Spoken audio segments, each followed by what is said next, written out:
keberhasilan hidupnya. Aha. Sekarang kita ganti. Orang yang imannya tinggi, tapi kemampuannya kecil, inilah wilayah keberhasilan hidupnya.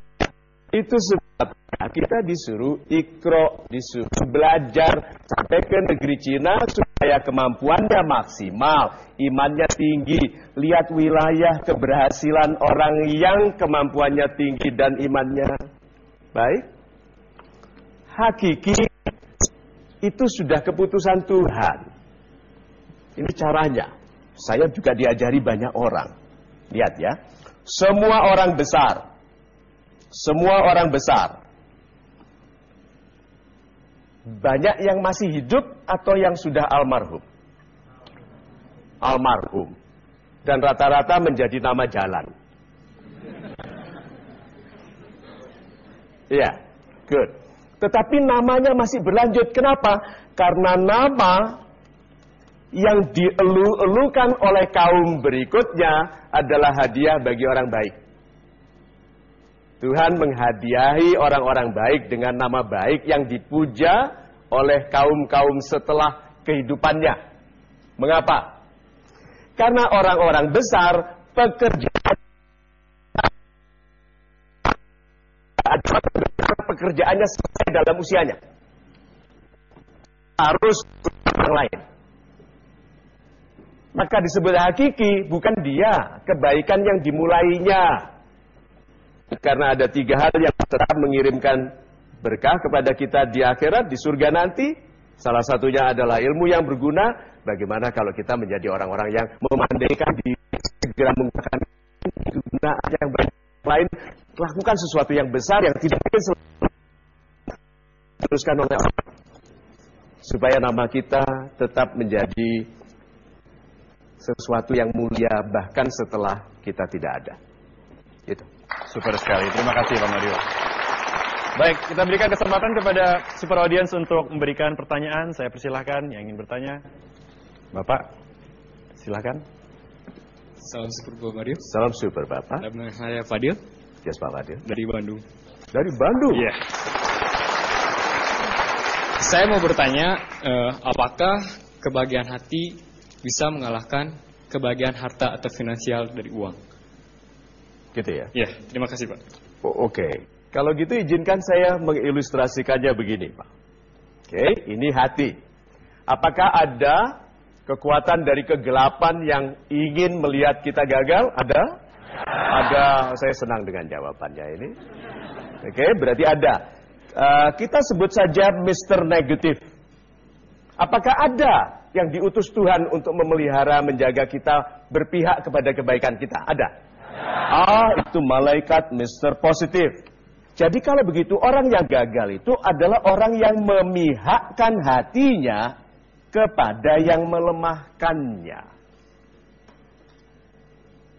Orang-orang yang berbahagia memilih memihakkan dirinya kepada yang baik baginya. Tanda dari ini adalah gelisah. Selalu kalau kita positif, kita jadi rindu. Kita menangis, berdoa, bersyukur melihat segala sesuatu yang baik, lalu rindu damai. Lalu sering bicara seandainya, seandainya. So kalau begitu undangannya, karena hatimu adalah penentu bahagiamu, yuk kita, saya besarkan tintanya, yuk kita hijrah, yuk. Hijrah itu tidak pindah sedikit-sedikit. Hijrah itu break, kalau baik jangan diangsur. Kalau mau baik, baik saja. Karena orang yang mengangsur kebaikan sedang menyaingkan keburukan di hatinya melawan kebaikannya. Sehingga biasanya orang ini hidup lama dalam kegelisahan. Gitu. Super sekali Pak Mario. Sebelum kita beralih kepada super audience lagi, apakah ada komentar dari Facebook yang menarik Pak? Oh ya, coba. Ini ada komentar dari Facebook dari seorang rekan baik kita. Assalamualaikum Pak Teguh, jika dihadapkan pada 2 hal yang sama-sama penting, antara kewajiban mencari nafkah sekarang, coba itu ada kata sekarang, atau kewajiban beribadah untuk kehidupan yang akan datang. Mana yang lebih bijaksana untuk dipilih? Ini yang katanya Khalil Gibran, how can you separate your time? This is my time for God and this is my time for me. Tidak mungkin. My time is for God and my time for God is for me. Waktuku untuk Tuhan adalah waktuku untuk Tuhan yang untukku. Coba. Bagaimana bisa kita memisahkan agama dengan kehidupan bisnis? Tidak ada. Jadi kalau begitu pertanyaan ini adalah jadikan mencari nafkah yang sekarang dan dengan sejujur-jujurnya cara untuk tujuan kemanfaatan sesama. Itu tidak usah dihitung, sudah jadi ibadah yang membangunkan rumah kita di surga. Kan sebetulnya kita ini sedang mengikhlaskan diri, bekerja baik, menjadi sebaik-baik manusia yang bermanfaat bagi sesama, sampai rumah kita di surga selesai dibangun. Lalu kita pindah, lalu ketemu ibu yang sudah mendahului bapak. Aduh ibu, aku kangen, gitu. Cuma aku sorry ya, tidak bisa datang cepat-cepat, gitu. Gitu ya, terima kasih. Super sekali Pak Mario. Kita break sejenak Pak. Jangan mana tetaplah bersama kami hanya di Mario Teguh Golden Way. Baik, kita bersama kami di Mario Teguh Golden Ways dan kini tiba saatnya kami untuk berikan kesempatan kepada super audience untuk bertanya. Silakan. Yang ingin bertanya boleh tunjuk tangan. Saya persilahkan Bapak yang berbaju putih di balkon. Betul, silakan berdiri Bapak. Salam super kepada Pak Mario Teguh. Bapak. Saya Hairullah, asal dari Sulawesi Selatan, tepatnya di Pangkep. Pak Hairul dari Makassar, Pak ya.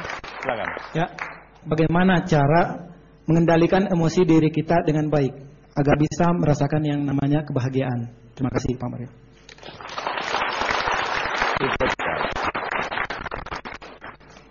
Sahabat Indonesia yang super, izinkan saya menggambar grafiknya ya. Jadi orang menganggap bahwa kalau ini bulan Ramadan, hidup sebelum bulan Ramadan setelah mau macam-macam plek alim. Iya toh? Alim sabar, alim sabar, alim sabar, alim sabar, lupa.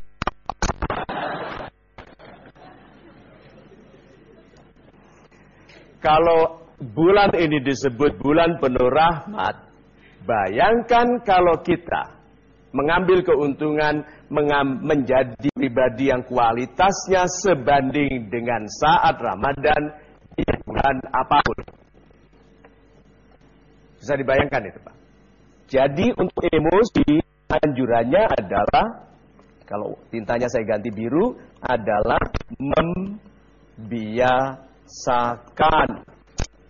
Kalau ada orang bilang, oh sulit Pak Mario. Ya, bagi yang tidak biasa. Ikhlas itu sulit. Ya, ikhlas itu sulit. Ya, bagi yang tidak biasa. Kalau gitu ambil definisinya. Kasih sayang adalah kecenderungan hati untuk membesarkan kehidupan. Kasih sayang itu kecenderungan hati. Condongnya hati. Itu otomatis atau karena kita tegas memutuskan? Kasih sayang bisa ditegaskan. Aku gunakan usiaku untuk menjadi jiwa yang membesarkan keluarga dan orang-orang yang bersentuhan denganku. Karena kasih sayang adalah kecenderungan hati yang membesarkan kehidupan. Setelah itu memaafkan menjadi sesuatu yang sederhana karena bagian dari tugas membesarkan kehidupan. Orang salah itu ada satu kata yang kita lupa. Orang salah itu sedang salah. Dia tidak selamanya salah. Seperti kita juga berharap orang tidak menghakimi kita karena kesalahan kita sementara dan buktinya kita menyesal. Jadi kalau begitu sahabat-sahabat saya yang dikasihi Tuhan, yuk jadi pribadi yang tegas, mencondongkan hati kepada kepentingan untuk membesarkan kehidupan sesama, sehingga mengontrol emosi, memaafkan, membantu, menolong menjadi sesuatu yang wajar.